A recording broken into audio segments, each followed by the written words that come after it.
ABP আনন্দ, এগিয়ে থাকে, এগিয়ে রাখে।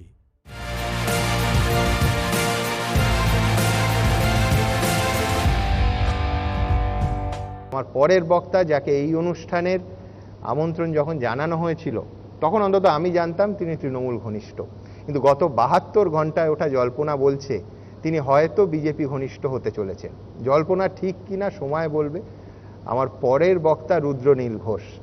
তবে রুদ্র জ্বলন্ত উনুন থেকে করাই যাচ্ছে কিনা আমি বলতে পারবো না, রুদ্র বলবে।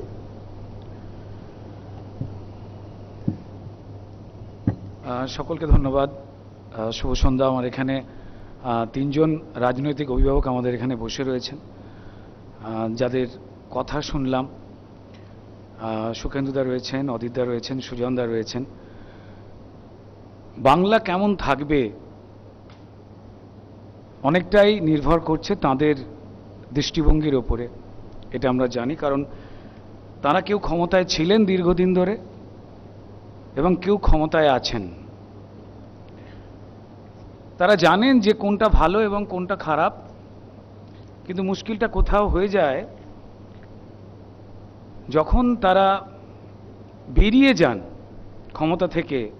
তখন হয়তো আরো অনেকগুলো কথা মনে পড়ে, বা হয়তো প্রকল্প শেষ করতে পারেননি সেই আক্ষেপ থেকেও তারা অনেক কথা বলেন, যদিও প্রত্যেকটা কথা খুব মূল্যবান এবং গুরুত্বপূর্ণ। আমরা যারা এখনো পর্যন্ত ভোটার, প্রচ্ছন্ন বা সমর্থক, তো আমি কোথায় গেলাম কি না গেলাম আমি জানি না এখনো পর্যন্ত। এইটুকু জানি যে আমাকে নিয়ে এই মুহূর্তে বলা হয় আমি নাকি বড্ড বেসুরো।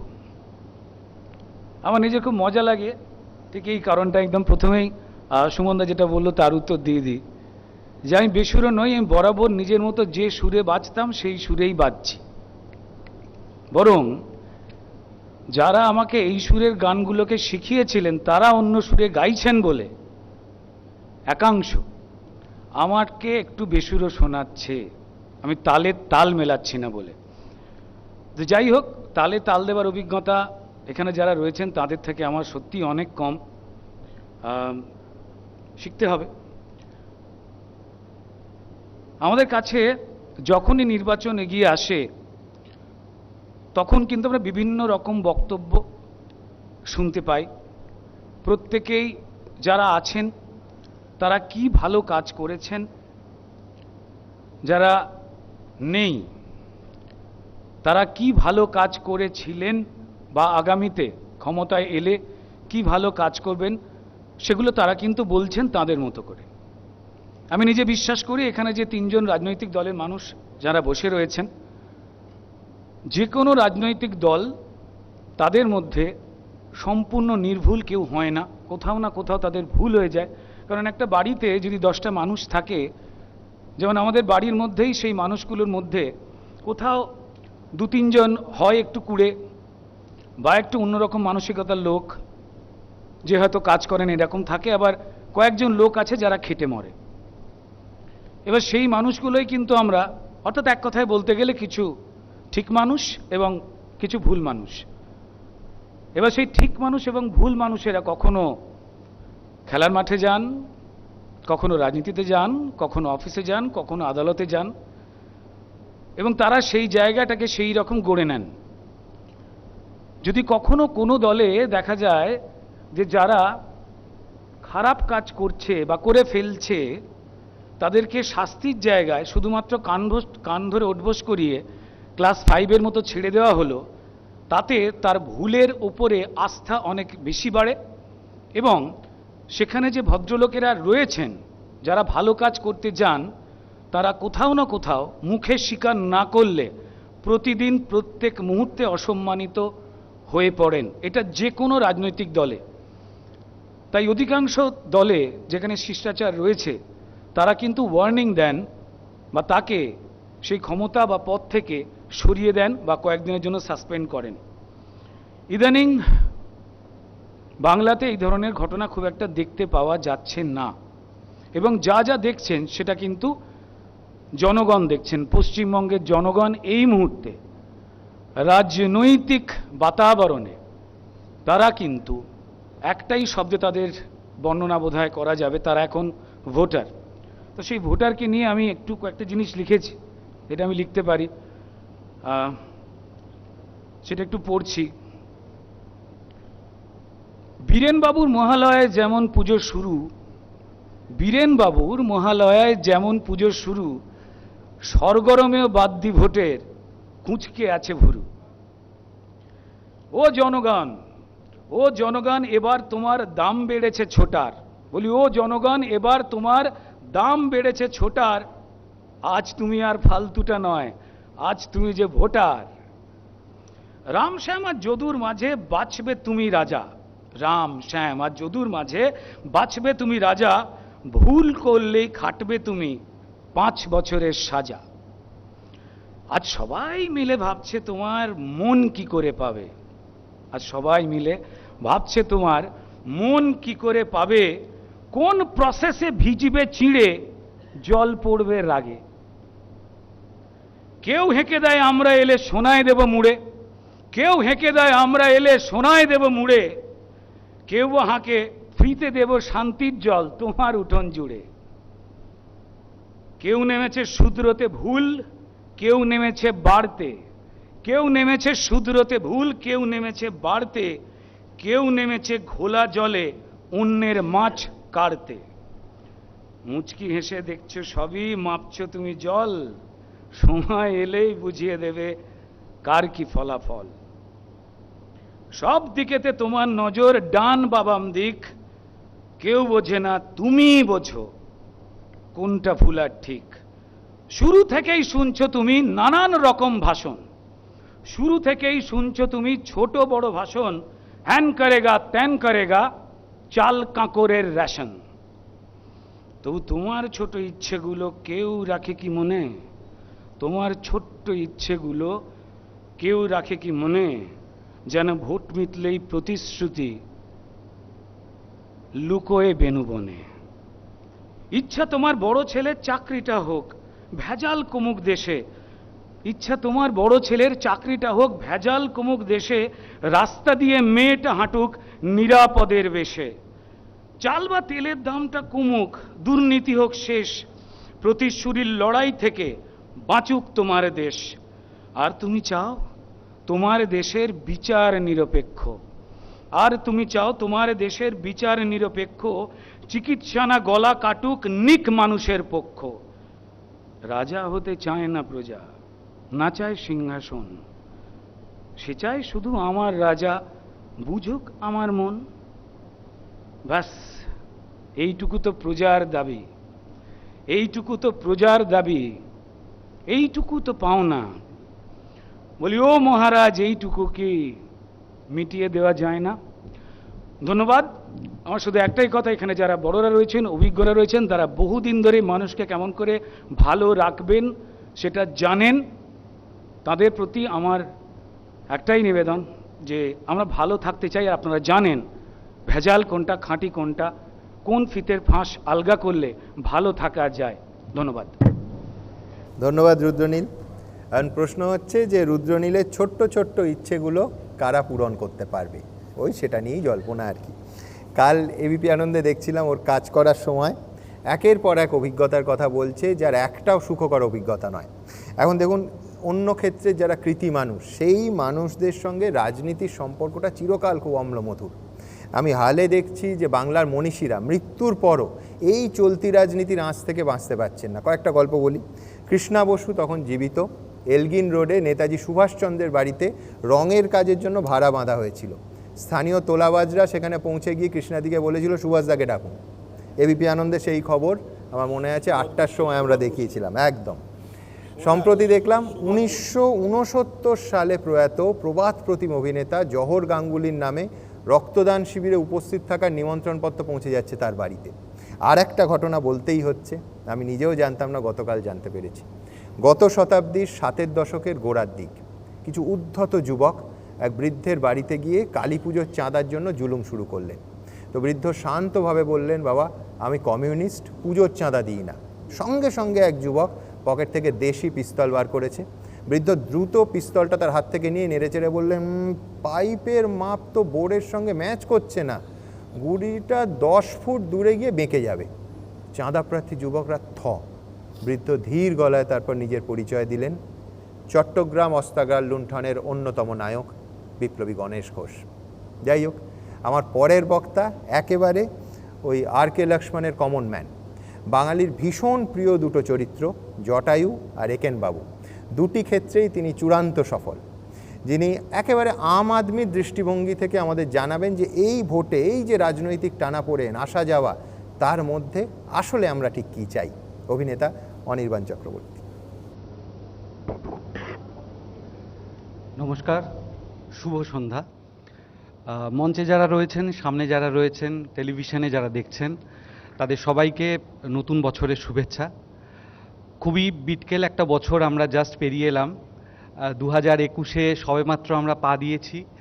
2021-এ কী হবে আমরা জানি না, করোনা থাকবে কি না সে ব্যাপারে আমরা নিশ্চিত না, অনেক কিছুই অনিশ্চিত। কিন্তু একটা ব্যাপার নিশ্চিত যে 2021-এ নির্বাচন হচ্ছে। এবার এই যে করোনা যখন চলছিল তখন আমরা অনেক কিছু এরকম শুনেছি যে পৃথিবী বন্ধ হয়ে যাচ্ছে, কিন্তু প্রকৃতি নিজের মতো করে গুছিয়ে নিচ্ছে, আবার নেচার হিল করছে।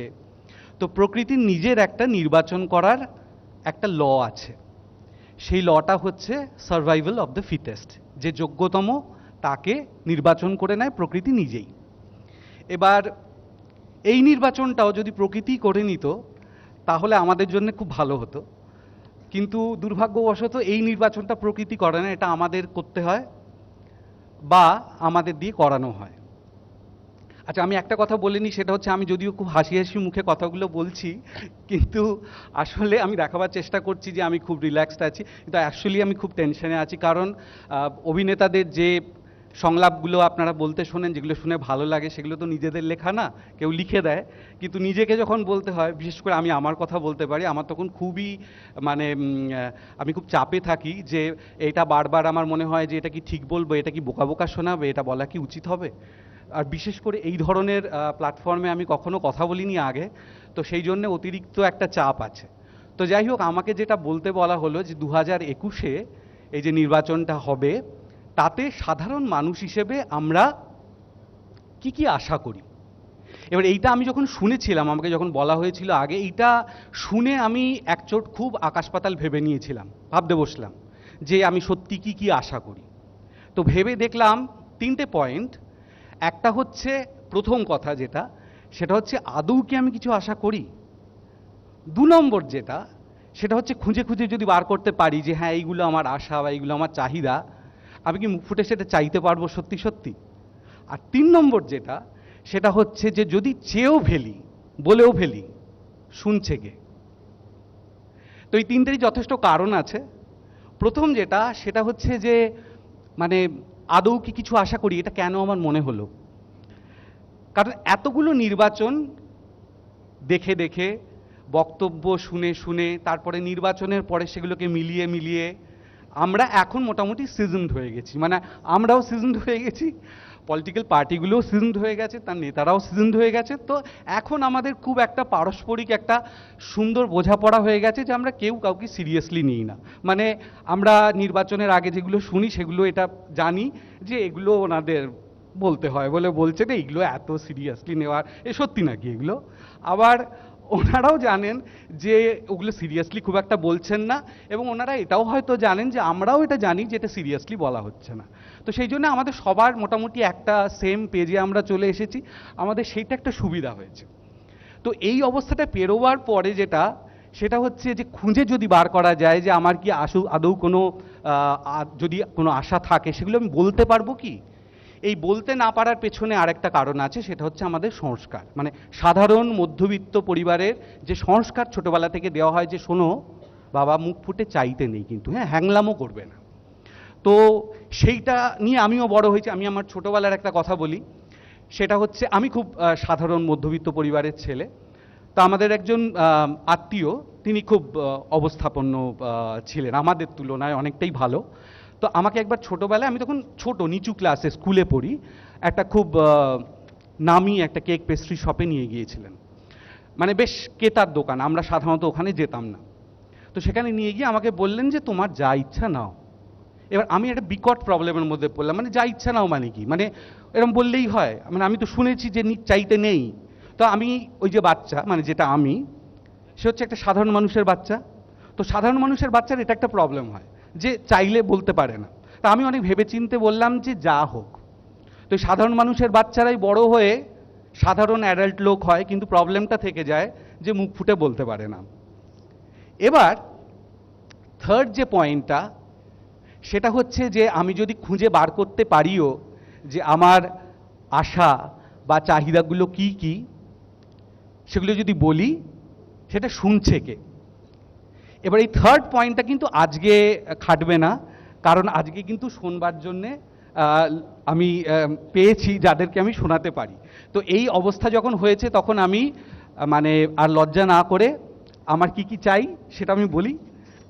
প্রথম যেটা, একটু ভেবে দেখা যায় যে সাধারণ মানুষের চাহিদা অ্যাকচুয়ালি কি। সাধারণ মানুষের চাহিদা খুবই সাধারণ, মানে খুবই সাধারণ, মানে এত সাধারণ যে সেটা অ্যাকচুয়ালি বলারই দরকার নেই, কারণ সবাই সেটা জানেন যে এইগুলোই তো চাহিদা। কি, যে আমার যাতে থাকার একটা জায়গা থাকে, আমি যাতে খেতে পাই, হ্যাঁ, বাচ্চারা যাতে পড়াশুনো করতে পারে, তারা বড় হয়ে যাতে একটা কাজ পায়, আর হচ্ছে কি যে যদি শরীর খারাপ হয় তাহলে যাতে চিকিৎসা হয়। এবার এইগুলো নিয়ে কিন্তু কারুর কোনো দ্বিমত নেই, মানে আমরা সবাই, ওনারা এনারা সবাই বলবেন যে হ্যাঁ এইগুলোই তো, এগুলো সবাই জানে।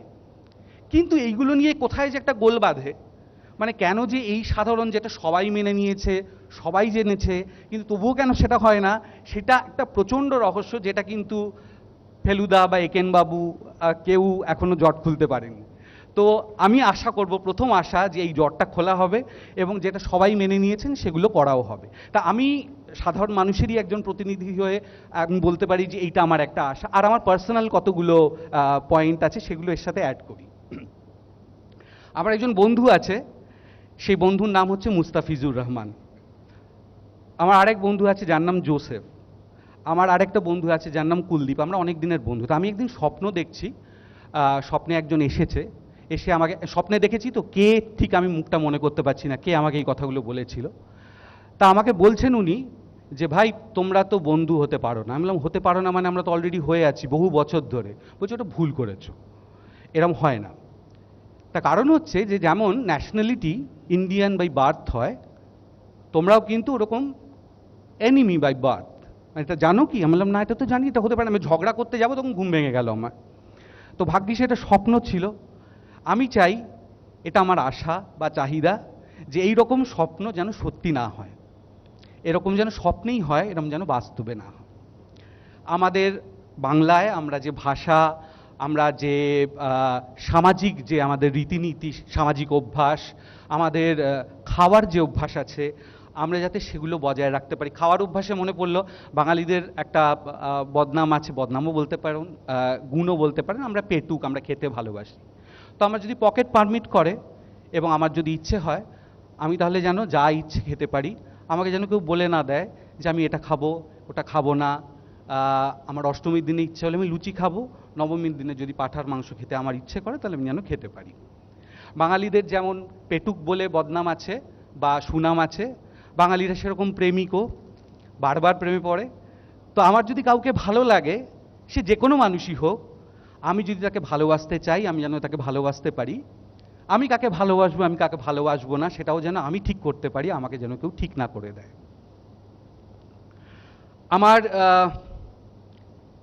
বড় হয়ে যে চাকরি করা, টাকা জমানো, সেই টাকা ব্যাংকে রেখে আমি যেন নিশ্চিত থাকতে পারি, আমার যেন রাতের ঘুম না চলে যায়, আমার জন্য ইলেকট্রিক বিল দেখে হার্ট অ্যাটাক না হয়। তো এই রকম ছোট ছোট কিছু ইচ্ছে আছে যেগুলো আমি বললাম। এবং আমি যখন সাহস করে এতগুলো কথা বললাম, দুঃসাহস করে আর একটা শেষ ইচ্ছের কথা জানাই। সেটা হচ্ছে যে আমরা জানি নির্বাচনের পরে এনাদেরই কোনো না কোনো দল থেকে তারা ক্ষমতায় থাকবেন, বাকিরা বিরোধী থাকবেন।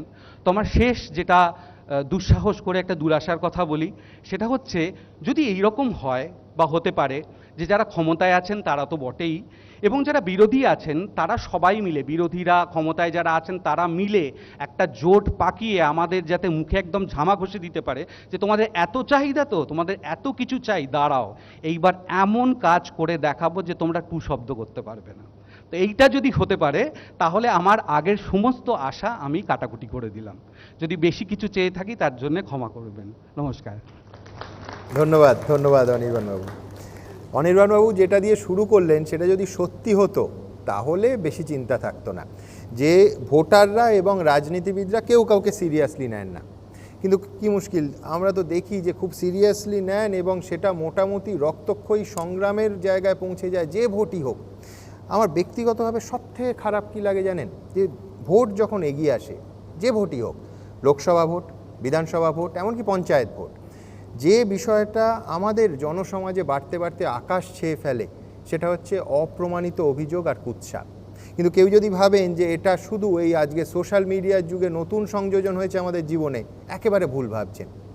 আরামবাগের গান্ধী বলা হতো যাকে, সেই প্রাক্তন মুখ্যমন্ত্রী প্রফুল্ল সেনকে বামপন্থীরা স্টিভেন হাউসের মালিক বলেছিলেন। বাস্তবে চূড়ান্ত অর্থকষ্টে তার শেষ জীবন কাটে।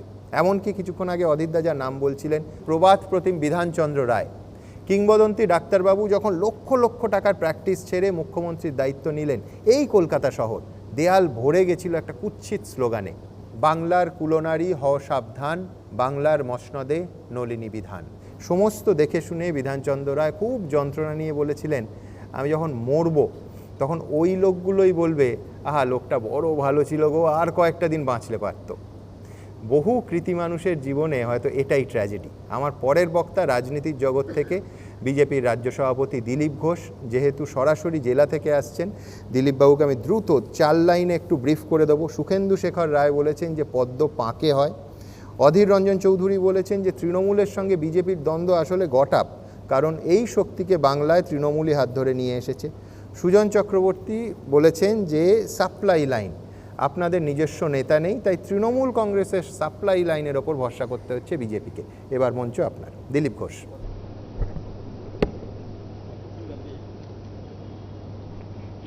প্রোগ্রামের সঞ্চালক বিখ্যাত সুমনদা, আমার সমস্ত বরিষ্ঠ রাজনীতিবিদগণ এদিকে বসে আছেন, ওদিকে অরাজনৈতিক জগতের বিভিন্ন স্তরে প্রতিষ্ঠিত ব্যক্তিগণ, আমার সামনে সুধী নাগরিকবৃন্দ, সবাইকে আমার ইংরেজি নববর্ষের শুভেচ্ছা, অভিনন্দন, সবার সুস্বাস্থ্য কামনা করি। রাজনীতিক হন বা অরাজনীতিক, সবারই একটা উদ্দেশ্য যে পশ্চিমবাংলার ভবিষ্যৎ ঠিক হোক, পরিবর্তন হোক। আমরাও ভারতীয় জনতা পার্টির লোকেরা পরিবর্তনের জন্য লড়াই করছি, পরিবর্তন থেকে পরিত্রাণের জন্য লড়াই করছি। আর সেই লড়াইতে যেখানে পরিবর্তন শুরু হয়েছিল, আমি সেই নন্দীগ্রাম থেকেই আসছি, ঐতিহাসিক সভা ছিল, তাই ভিড়ের জন্য একটু দেরি হয়ে গেল, সেই জন্য ক্ষমা চাইছি। আজকে যে আঙ্গিকে আলোচনা সভা রাখা হয়েছে, স্বাভাবিক, নির্বাচন শীর্ষ প্রান্তে, আর তাই প্রস্তুতিও শুরু হয়ে গেছে। জল হাওয়া গরম হচ্ছে, যা যা অভিযোগ অনুযোগ হচ্ছে অনেকটা সত্যও বটে। কীভাবে হবে, কে করবে, সেই আমি ফিজিক্যালি ছিলাম না, কিছুটা ভার্চুয়ালি শুনছিলাম, বা সুমনদা যেটা বললেন, সুমনদা, সেটাও কিছুটা বটেই। সাধারণত আমাদের বিরুদ্ধে খুব বেশি নতুন অভিযোগ তারা করতে পারেন এই জন্য যে আমরা কোনোদিন এখানে ক্ষমতায় ছিলাম না। আর যারা এখানে বসে আছেন বিভিন্ন পার্টির প্রতিনিধি, তাদের বিরুদ্ধে বলার আমাদের অনেক কিছুই থাকে, কিন্তু তারা সুযোগ পেয়েও সদ্ব্যবহার করতে পারেননি। আমার যারা বসে আছেন এখানে, তারা রাজনীতি আমার চেয়ে অনেক পুরনো, বরিষ্ঠ, বিভিন্ন পদে আসীন ছিলেন, দেখেছেন গণতন্ত্রকে পাশ থেকে, সংসদীয় গণতন্ত্রকেও দেখেছেন। সেই জন্য তাদের প্রতি প্রত্যাশাও মানুষের বেশি ছিল, কিন্তু তারা প্রত্যাশা পূরণ করতে পারেননি, তাই অনেকে বিদায় নিতে হয়েছে, অনেকে বিদায়ের রাস্তায় চলেছেন।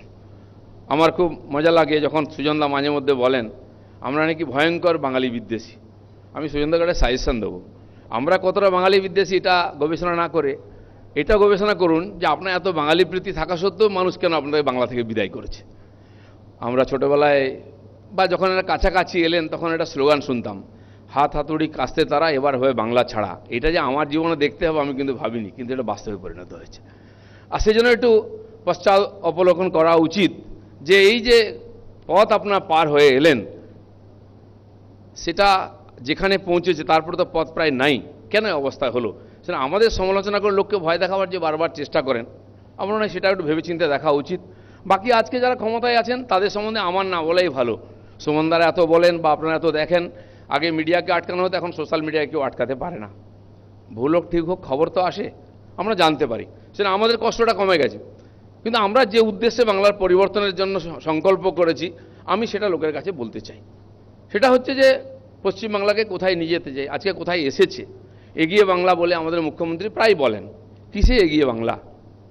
মানুষ নিজে নমিনেশন করতে পারে না, নিজের ভোট দিতে পারে না। আমরা কি এটুকু আশা করতে পারি না বাঙালিরা যে আমরা গণতন্ত্রের অধিকারে কমপক্ষে নিজের ভোটটা দেবো, ভোট কেন্দ্রে পৌঁছবো, জ্যান্ত ফিরে আসবো ভোট দিয়ে? সেই অধিকারটুকু আমাদের ছিনিয়ে নেওয়া হয়েছে। পশ্চিমবাংলায় আপনি কালী পুজোর চাঁদা দিন, আপনি দুর্গাপুজোর চাঁদা দিন, আপনি সরস্বতী পুজোর চাঁদা দিন, ইলেকট্রিক বিল দিন, কিন্তু ভোট দিতে পারবেন না। এই বিচিত্র গণতন্ত্র। আর এটা কেবলমাত্র এইখানেই পাওয়া যায়, অন্য কোথাও আপনি এই জিনিসের কোনো নমুনা পাবেন না বাংলা ছাড়া।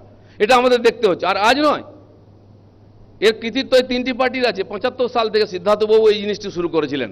সেটা একটা শিল্পের মর্যাদায় পর্যায়ে নিয়ে গেছেন। আজকে সুজন দাদের হাত দিয়ে যখন টিএমসির হাতে পৌঁছেছে, মোটামুটি গর্ব করার মতো গণতন্ত্র, যে আপনি ভোটের দিন কোনো কষ্ট করবেন না আপনি, কিন্তু সরকার আপনি নূতন পাবেন। পঞ্চায়েত ইলেকশনে 34% নমিনেশনই হলো না, কিন্তু দেখুন প্রধান হয়ে গেছে, বোর্ড হয়ে গেছে, পঞ্চায়েত চলছে। উন্নয়নের নামে টিএমসি লোকের বাড়ি 2তলা 3তলা হয়ে যাচ্ছে, গাড়ি বাড়ি সব হচ্ছে। এই বিচিত্র গণতন্ত্র কোথাও দেখতে পারি। আমরা বিজেপির লোকেরা বলতে চাই, সারা ভারতবর্ষের যে গণতন্ত্র অধিকার নিয়ে মানুষ বেঁচে আছে, সেই গণতন্ত্র অধিকার এখানকার বাঙালিরা অনুভব করুক, উপভোগ করুক। সেই জন্য আমাদের লড়াই। আমাদের এখানকার মানুষ পড়াশোনা করার জন্য আমাদের ছেলেপুলেকে ব্যাঙ্গালোর যেতে হয়। চাকরি বাকরি যদি মানে মাইগ্রেন্ট লেবার হতে হয়, তাহলে হরিয়ানা, গুজরাট, মহারাষ্ট্র, মধ্যপ্রদেশ, অন্ধ্রপ্রদেশ যেতে হবে। যদি আইটি ইঞ্জিনিয়ার আপনাকে চাকরি করতে হয়, তাহলে কোয়েম্বাটুর, চেন্নাই বা পুনে যেতে হবে। যদি চিকিৎসা করতে হয়, ভেলোর, চেন্নাই, মুম্বাই যেতে হবে। আশ্চর্য বাংলা, এগিয়ে বাংলা। আপনি এর কোনো সুযোগ এখানে পাবেন না, ওখানে গিয়ে করে আসতে হবে নাকি এগিয়ে বাংলা। আমারও ধারণা ছিল যে আমাদের কত ছেলে লেবারের কাজ করার জন্য বাংলার বাইরে গেছে, প্রায় 40 লক্ষের কাছাকাছি। কিছু তথ্য দিচ্ছিলেন, কত সেটা সংখ্যা বলেননি সুজনদা, কত গুণ সেটা বলেছেন। এই যে গুণে হারে বেড়েছে, এটা কিন্তু তার কৃতিত্ব তারাও দাবি করতে পারেন। কলকারখানা বন্ধ করা কে শুরু করলো? চলবে না চলবে না স্লোগান কে শুরু করলো? কেন্দ্র সরকার জবাব দাও, এই স্লোগান কে শুরু করেছিল? রাস্তায় নামে ওনারাই শুরু করেছিলেন। আমাদের বর্তমান পার্টি সেটাকে একটা উচ্চ পর্যায়ে নিয়ে গেছে, বলতে এর উপরে আর যাওয়া যায় না। তাই প্রায় 40 লক্ষ ছেলেকে বাংলার বাইরে থাকতে হলো পেটের জন্য। বাবা মা অসুস্থ হলে তাকে জল দিতে পারে না, ওষুধ দিতে পারে না। ছেলে বউর মুখ দেখার জন্য দুর্গাপূজা একবার বাড়ি আসার সুযোগ পায়। এবারে সেটাও দিদিমণি সুযোগ দেননি। কারণ যদি ওই কি বললেন করোনা স্পেশাল, শ্রমিক স্পেশাল নয় করোনা স্পেশাল, ওটা যদি চালাতে হয়, এই কয়েক লক্ষ লোক বাড়ি চলে এলে মাঝখানে পরে মিছিল বার করবে, দিদিমণি চাকরি দাও, দিদিমণি রেশন দাও। ঝামেলার মধ্যে না যাই ভালো। ওরা ওখানে থাকুক, যেভাবে থাকুক, আমরা তো পাঠাইনি। আপনি চাকরি দিতে পারবেন না, বাইরে যাবে, ফিরতে তো দেবেন না।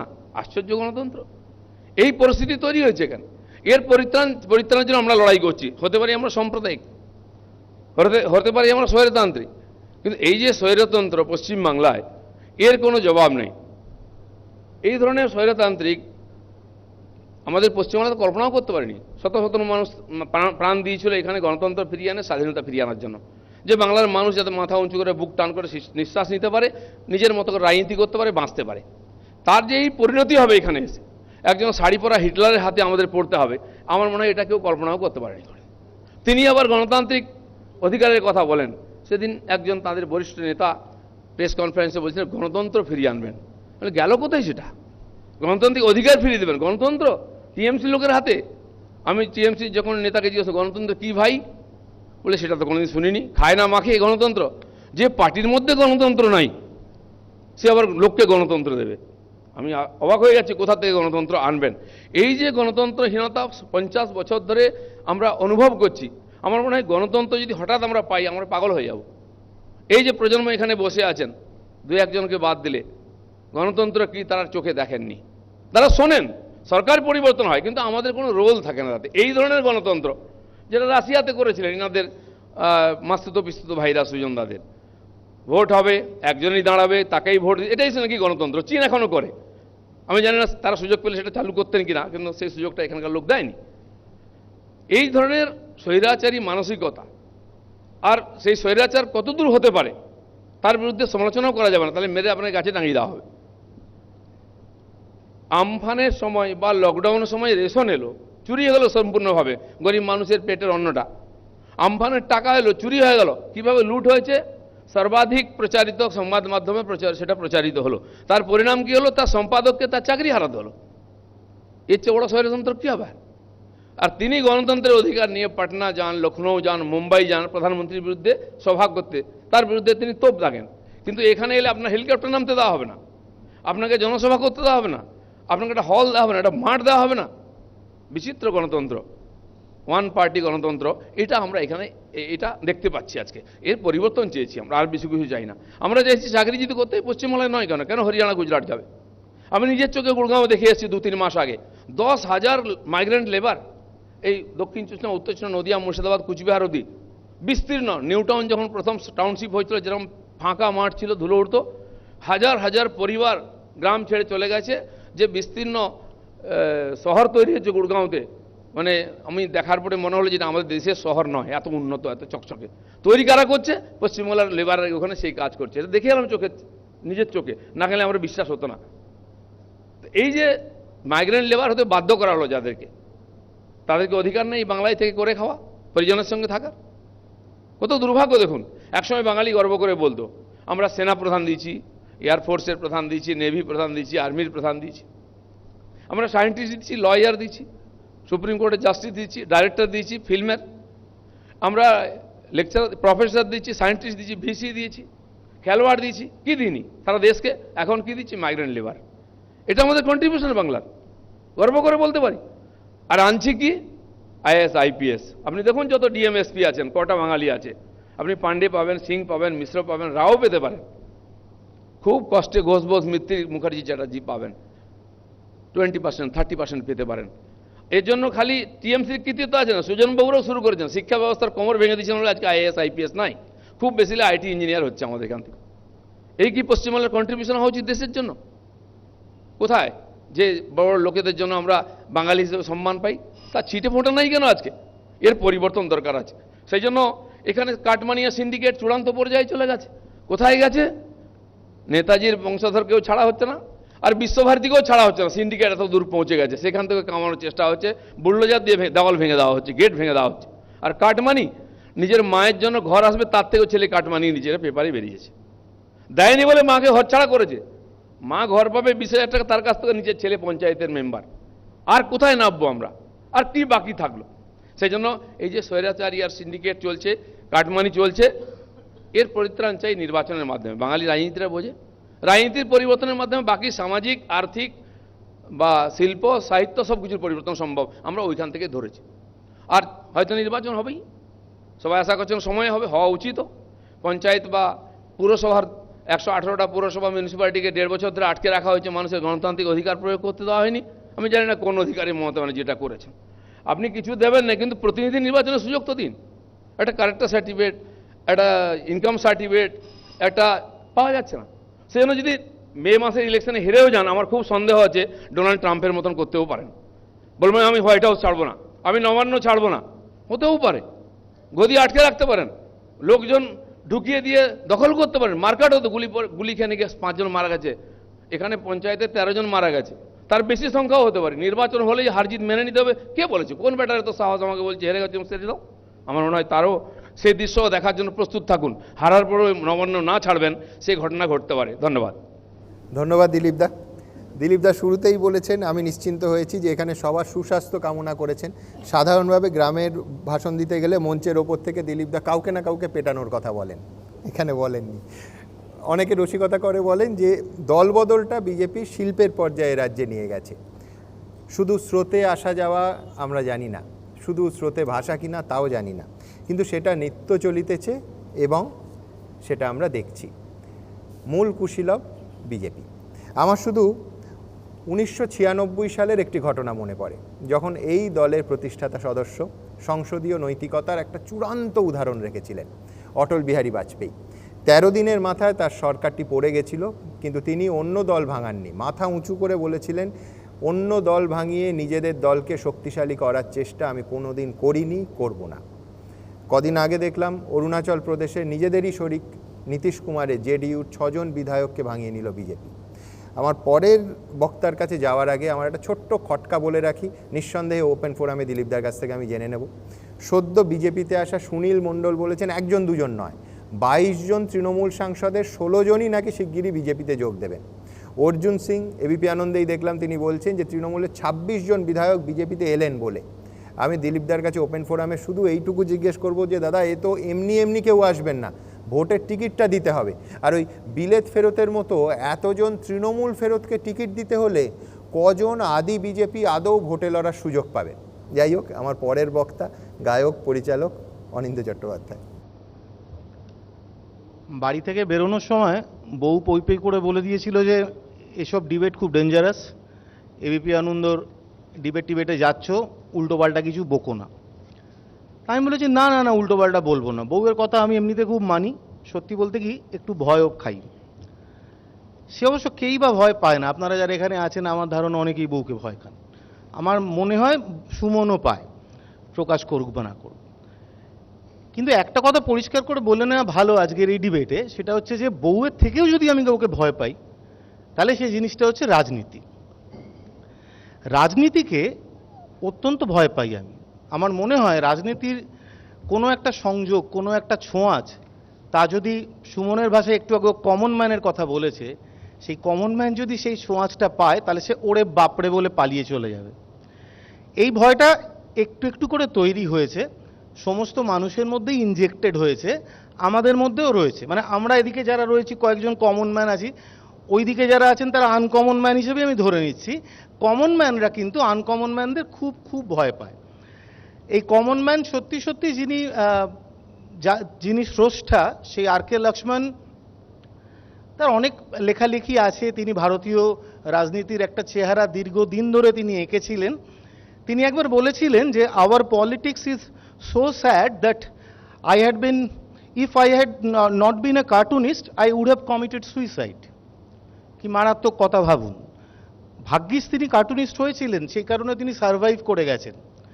তো একটু লক্ষ্য করে দেখবেন আমরাও কিন্তু এক অর্থে কার্টুনিস্টই, কারণ রাজনীতিকে আমরা একটু তির্যক ভঙ্গিমায় দেখি। তির্যক ভঙ্গিমায় দেখি বলে আমরা টিকে আছি। খুব সিরিয়াসলি নিলে হয়তো এই মঞ্চে দাঁড়ানোর ক্ষমতাও থাকতো না। বউয়ের কথা দিয়ে শুরু করেছি ডিবেট, ফলে একটা সিনেমার কথা মনে পড়ছে। সিনেমাটা হিন্দি সিনেমা, নাম হচ্ছে স্ত্রী। বছর দুয়েক আগে রিলিজ করেছিল, বেশ জনপ্রিয় হয়েছিল। আমি সিনেমাটার গল্পে যাচ্ছি না, আমি সিনেমাটার যে জনার সেটাকে বলা হয়েছিল হরর কমেডি। কোরিয়ান সিনেমায় প্রচুর হরর কমেডির আমরা উদাহরণ দেখেছি। তো হরর কমেডি আমাদের ভারতীয় চলচ্চিত্র ওই ছবিটি দিয়ে এসেছিল। কেন এই কথাটা বলছি, তার কারণ আমার মনে হয় আমাদের কাছে রাজনীতি অনেকটাই হচ্ছে হরর কমেডি, যা একই সঙ্গে আমাদের ভয়ও জাগায়, আবার একই সঙ্গে আমাদের দারুণ সুন্দর কমেডি হিসেবে দেখায়, যেটা আমরা সিনেমা বা নাটকেও দেখতে পাই না। আমাকে মৌমিতা বলে দিয়েছে, সুমন বলে দিয়েছে, তোমার যা যা প্রত্যাশা সেই প্রত্যাশা তুমি এখানে ব্যক্ত করবে। প্রত্যাশা মানুষ ব্যক্ত করে, কিন্তু প্রত্যাশা ব্যক্ত করতে গেলেও তার পেটের ভেতরের গুড়গুড়ানিটা যায় না, তার কারণ ভয়টা কাজ করে। রাজনীতিতে অনেকবার এখানে সুমন তার বক্তব্যে বলেছে নীতির কথা, নৈতিকতার কথা। তো রাজনীতির রাজ প্রসঙ্গটা আমাদের সঙ্গে খুব তীব্রভাবে রয়েছে, নীতিটা একটু দূরে চলে গেছে। তো আমার প্রথম যেটা অন্তত চাহিদা, সেটা হচ্ছে রাজনীতিতে প্রত্যেকটি নেতা যেই রাজা গজার মতন আচরণ করে সেটাকে বদলাতে হবে। বদলাতে হবে, তার কারণ তারাও তো আমাদের থেকেই গেছেন, আমাদের মতোই মানুষ, একই রকম চাল খেয়ে তারা বড় হয়েছেন, আমরাও বড় হয়েছি। কিন্তু এই সমাজে আশ্চর্যভাবে ওই আমরা যারা কমন ম্যান, সেই আনকমন ম্যানদের কিন্তু আমরা ছুঁতে পারি না, তাদের সাথে দেখা করতে পারি না, দেখা গেলে তাদের কোনো সময় নেই। অনেকটা হজবরল সেই গেঁচো দাদার মতন। আপনি গেলেন উলুবেড়িয়া, তো তিনি বসে আছেন মতিহারি, আপনি মতিহারি গেলেন তো তিনি আছেন রামকৃষ্ণপুর। দেখা হওয়ার কোনো জো নেই। দেখা করতে যাওয়ার আগে আপনাকে ভাবতে হবে তিনি কোথায় কোথায় থাকতে পারেন, এবার সেখানে গিয়ে বিচার করতে হবে যে তিনি আদৌ কোথায় কোথায় থাকবেন না। ফলে এই জটিলতার মধ্যে আমরা দেখেছি যে সাধারণ মানুষ, যে নেতাদের এই ভোটের আগে আমরা যেরকম এখন সবাইকে দেখতে পাবো, এই চ্যানেলে দেখতে পাবো, পাড়ায় দেখতে পাবো, বিভিন্ন রকম প্রতিশ্রুতির হাঁড়ি নিয়ে দেখতে পারবো, তারপর কিন্তু সারা বছর জুড়ে আগামী 4-5 বছর ধরে তাদেরকে আমরা দেখতে পাবো না।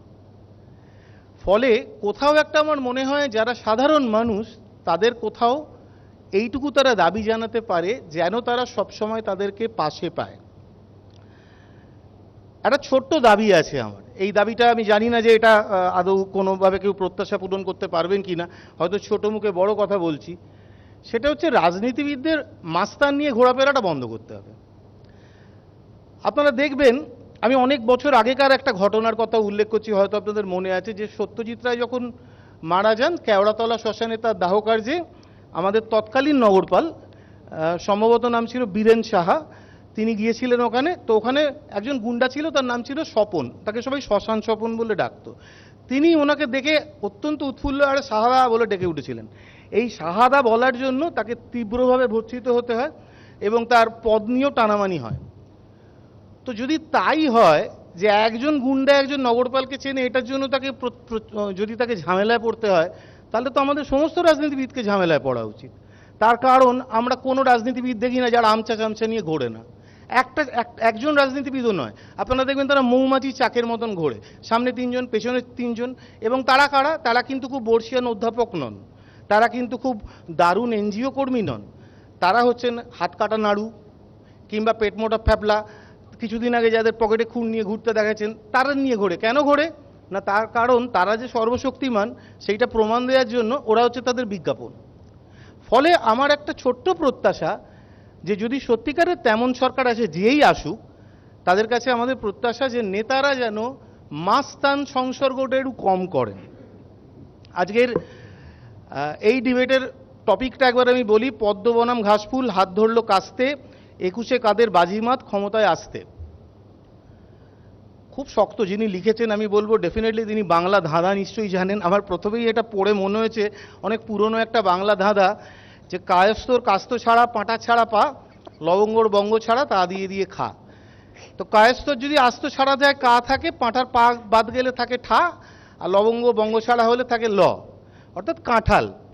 তো যারাই আসুক না কেন, সাধারণ কমন ম্যানদের কাছে কিন্তু ওই গাছে কাঁঠালেরই মতন। তো আমরা এখনো ওই গাছে কাঁঠাল, আমরা ভাবছি আমাদের সুদিন আসবে সুদিন আসবে, আদৌ আসবে কিনা আমরা জানি না। এটা একদম চিরকাল সবসময় প্রমাণিত যে সরকার যতটাই জনদরদি প্রতিশ্রুতি নিয়ে সরকারে এসেছে, সে গিয়ে পাল্টে গেছে। তার একটা সহজ বাংলা প্রবাদ আছে, যে যায় লঙ্কায় সেই হয় রাবণ। আমাদের নতুন নতুন এতে আমি একটু প্রবাদটাকে পাল্টে দিয়ে বলতে পারি যে যায় লঙ্কায় সেই দেখি চমকায়। ফলে পদ্মপুলি আসুক বা ঘাসপুলি আসুক, এটা নিয়ে কোনো সন্দেহ নেই, সে আমাদের চমকাবে। তার কারণ কোথাও একটা রাজনীতির সঙ্গে এরা মনে করে নিয়েছেন, যারা যারা রয়েছেন, যে রাজনীতিবিদরা তারাই যারা একটা উচ্চ মার্গে অবস্থান করেন। নিশ্চয়ই করেন, অবশ্যই করেন। আমার খালি বক্তব্য হচ্ছে যে তারা তো দেশের ভালোর জন্যই এটা করতে এসেছেন, সেই কারণে আমরা অবশ্যই তাদের প্রতি কৃতজ্ঞ। কিন্তু তারা যেন সেই উল্টো ভালোবাসাটুকু, অন্তত যাকে বলে একটু এমপ্যাথি, যেটার খুব প্রয়োজন, সেটাও যেন সাধারণ মানুষদের একটু ফিরিয়ে দেন। যদি না দেন তাহলে একটা অসাম্যের পরিবেশ তৈরি হয়। আর একটা দাবি জানাতে চাই, সে দাবিটা হচ্ছে যে এই যে ভোট হয়, ভোট তো আমাদের দেশের সবচেয়ে বড় উৎসব, অলিম্পিকের থেকে অনেক বড়। আমাদের এই 2019-এ যা যা হয়নি, আমরা সমস্ত আনন্দ আমরা পেয়ে যাব এই 2021-এ। তার কারণ কত কাজিয়া হবে আমাদের এবিপি আনন্দ চ্যানেলে, আরও বিভিন্ন জায়গায় জায়গায় বিভিন্ন মারামারি হবে, বাৎসরিক খুনাখুনি সেইগুলো হবে, দল বদল হবে, এই হর্স ট্রেডিং হবে। তো এগুলো আমরা দেখবো, এগুলো সবচেয়ে মজা আমরা সবচেয়ে বেশি পাই। সাধারণ মানুষ হচ্ছে সব থেকে বজ্জাত, চুপচাপ বসে থাকে, মিচকে হাসে আর এগুলোর মজা নেয়। আমার বক্তব্য হচ্ছে যে এই যে উৎসব হয়, অলিম্পিক করতেও তো একটা খরচ হয়, তো ভোট করতেও অনেক খরচ হয়। আমাদের দেশে এত রকম দলবল আছে, ঠিকঠাক মতন একদম চূড়ান্ত কেউ কেউ আর কি হয়তো নাম্বারস পেতে পারে না, ফলে আবার ভোট হয়, পুনর্নির্বাচন হয়। এই যে ভোটে এত টাকা খরচ হয়, এই টাকার কোনো অডিট হয়? এই টাকাটা তো কোনোভাবে আমার মনে হয়, আমি জানি না, কিছু হয়তো সৎ টাকা আছে, কিছু অসৎ টাকা আছে, কিন্তু কিছু টাকা নিশ্চয়ই আমাদের পকেটের টাকা ওর মধ্যে আছে। যদি এত টাকাই খরচ হয়, তাহলে সেই টাকার একটা অডিট হওয়া প্রয়োজনীয়।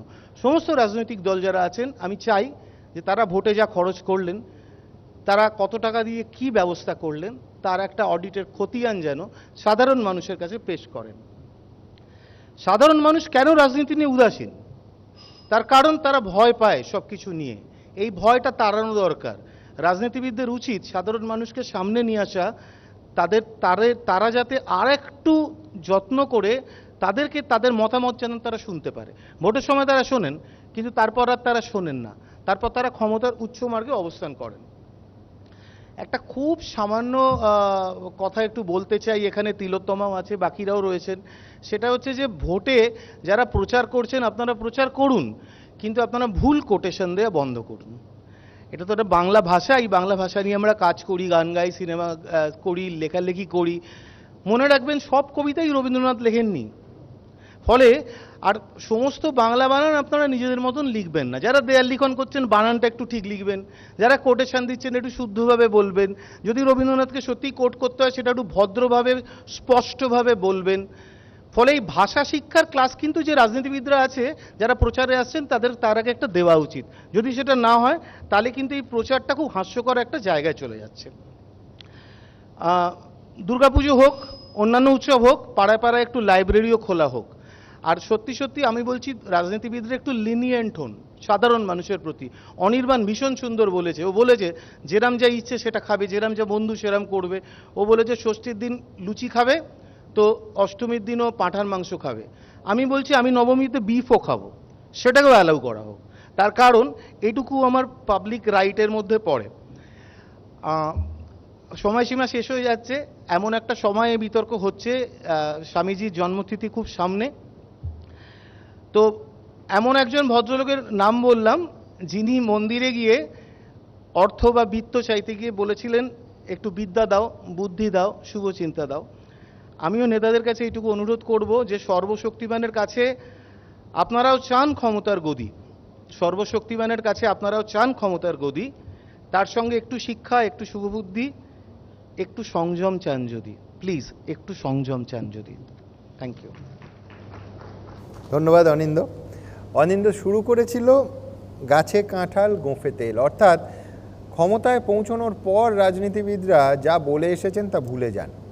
আমি আরেকটু সহজ করে দিই যে মাথায় কাঁঠাল না ভাঙলেই ঠিক আছে, সেটা ভাঙলেই বড় মুশকিল। খানিকক্ষণ আগে অনির্বাণ একটা চমৎকার কথা বলেছেন, অনিন্দর সঙ্গে সেটা খুব মিলেও যায়। অনিন্দ বলেছে যে আমরা রাজনীতিকে বোধহয় একটু তির্যক ভঙ্গিতে দেখি, কিন্তু রাজনীতিবিদরাও একে অন্যের রাজনীতিকে বেশ তির্যক ভঙ্গিতে দেখে। অনির্বাণ খানিকক্ষণ আগে বলছিল যে শাসক বিরোধী একসঙ্গে বসে যদি একটা কাজ করা যায়, সত্যিই তো আমাদের রাজ্যে, আমি একদম সরাসরি রাজনীতিতে আসি, দেখুন শাসক এবং বিরোধী সংঘাত তুঙ্গে পৌঁছলে যে কখনো কখনো আমাদের মতো সাধারণ মানুষের বড় ক্ষতি হয়ে যায়, তার একাধিক প্রমাণ কিন্তু এই পশ্চিমবঙ্গের ইতিহাসে ভুরি ভুরি আছে। সুজনদা এক্ষুনি বলবেন যে সিঙ্গুর থেকে টাটা বিদায়ের উদাহরণ, দিলীপদা বলবেন আয়ুষ্মান ভারতের উদাহরণ, সুখেন্দুদা এক্ষুনি বলবেন যে আমফানের কেন্দ্রীয় অনুদান রাজ্য কম পেয়েছে সেই কথা। কিন্তু আজ আমাদের এই মঞ্চে আমাদের সৌভাগ্য যে শাসক বিরোধী সব পক্ষ যখন আছে। আমি আরেকবার একটু ফ্ল্যাশব্যাকে চলে যাই, শুধু এটা বুঝতে যে সুস্থ গণতন্ত্রে শাসক বিরোধী সহযোগিতা থাকলে কি হতে পারে। এই বাংলার উদাহরণ, বিধানচন্দ্র রায় বারবার আজ তার নাম আসছে, সল্টলেক নামে একটা বালুকাময় জায়গায় উপনগরী গড়ে তুলতে চাইছেন। প্রবল বিরোধিতা করছেন দুজন, তাঁরই দলের কংগ্রেস দলের নেতা প্রতাপচন্দ্র চন্দ্র, বহুবার আমার তার সাক্ষাৎকার নেওয়ার সৌভাগ্য হয়েছে, আরেকজন স্বাধীনতা সংগ্রামী পরবর্তীকালে বাম নেতা গণেশ ঘোষ।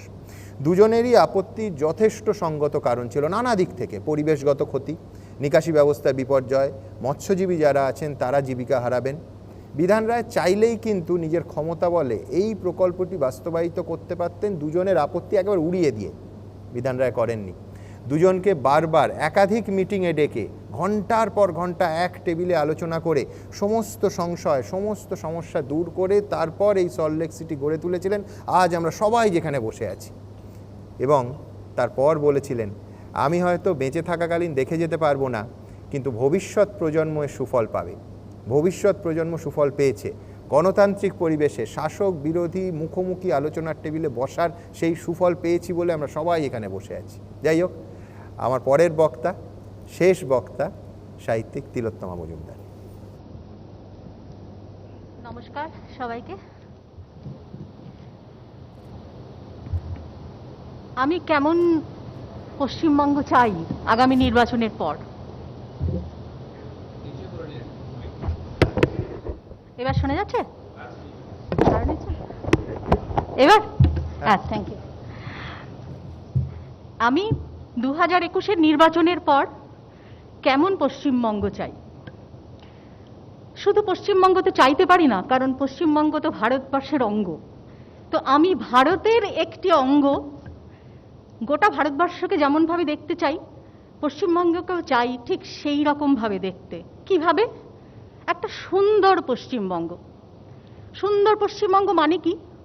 চারদিকে ফুল ফুটে আছে, প্রজাপতি উঠছে, পাখি গান গাইছে, এগুলো থাকলে তো খুব ভালোই হয়। কিন্তু তার আগে অনেক কাজ আছে সেই সুন্দর ফুল প্রজাপতিওয়ালা পশ্চিমবঙ্গ গড়ার কাজ।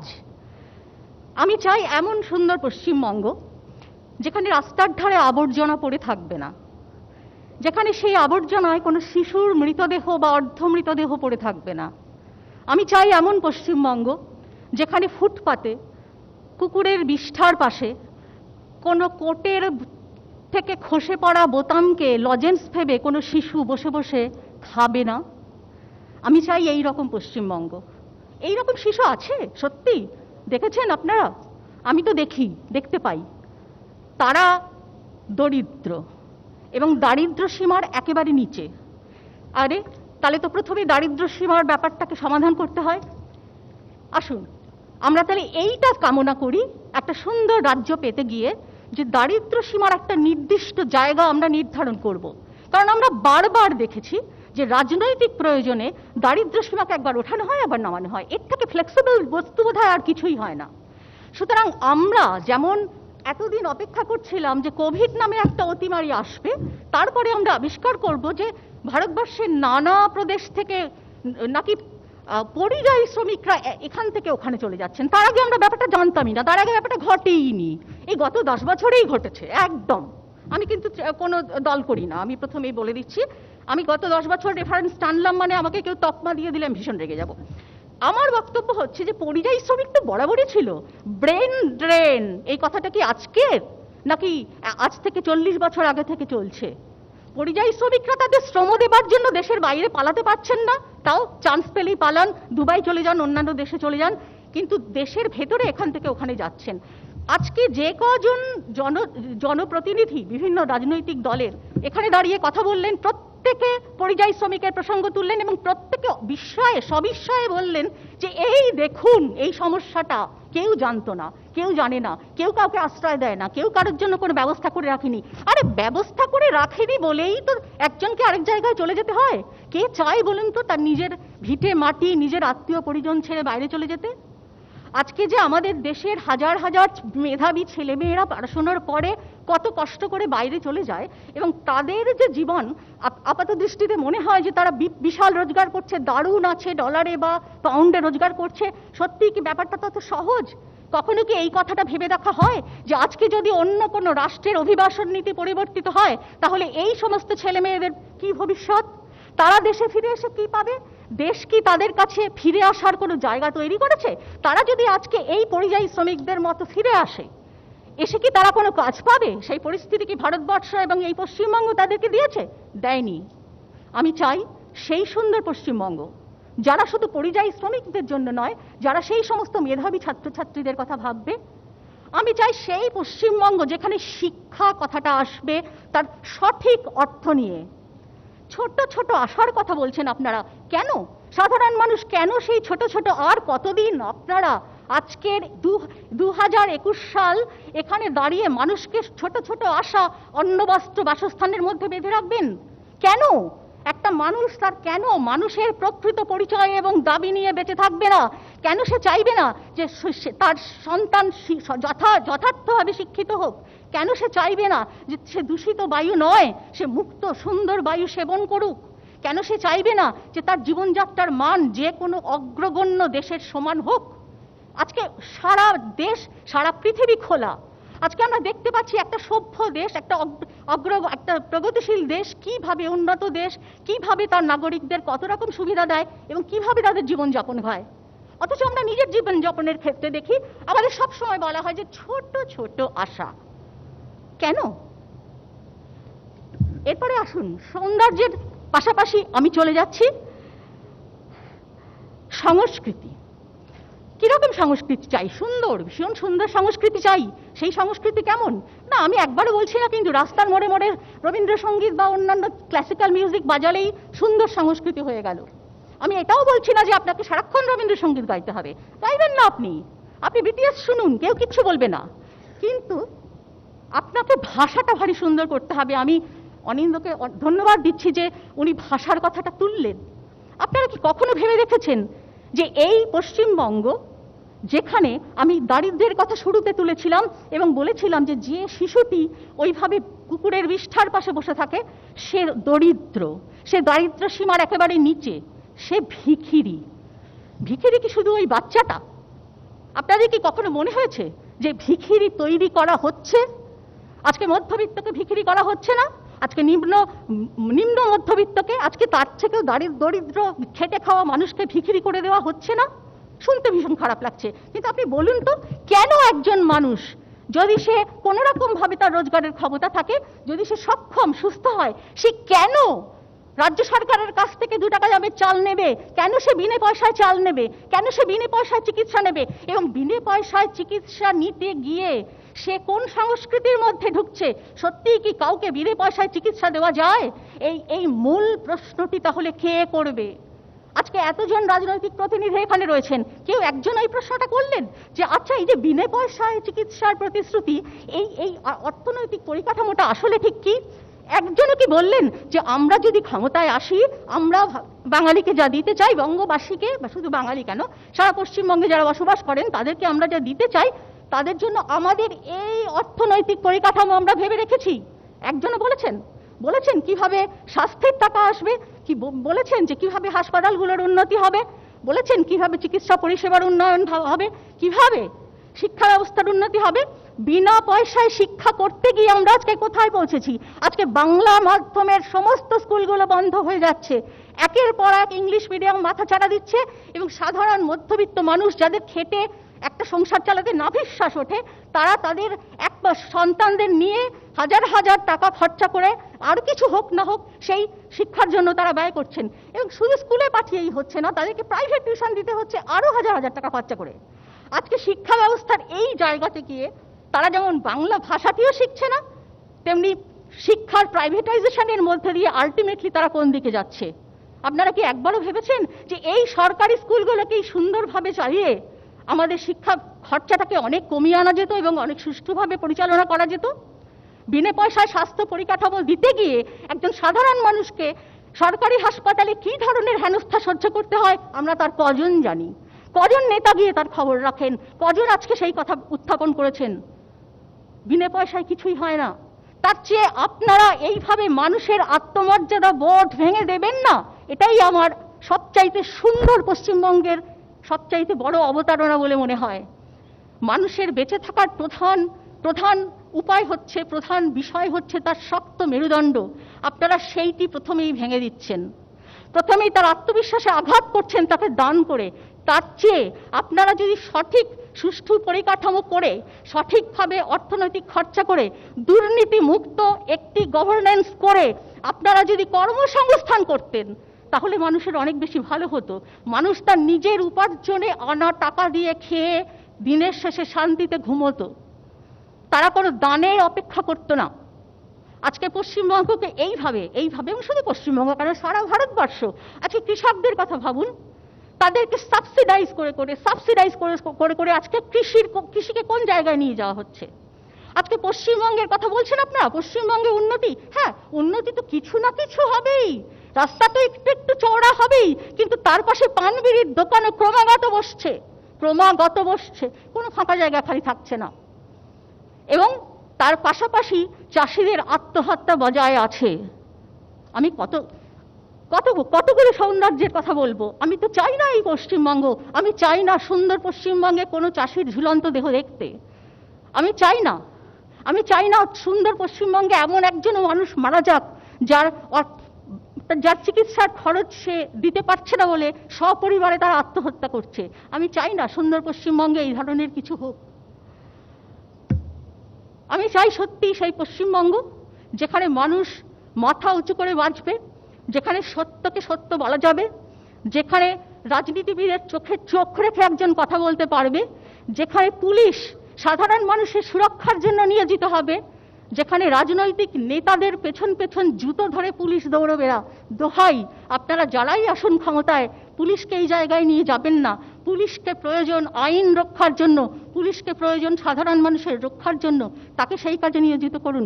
আপনারা যারাই আসুন, আমার স্বপ্নের এই সুন্দর পশ্চিমবঙ্গ গড়ে তুলুন। ধন্যবাদ, নমস্কার। ধন্যবাদ তিলোত্তমা।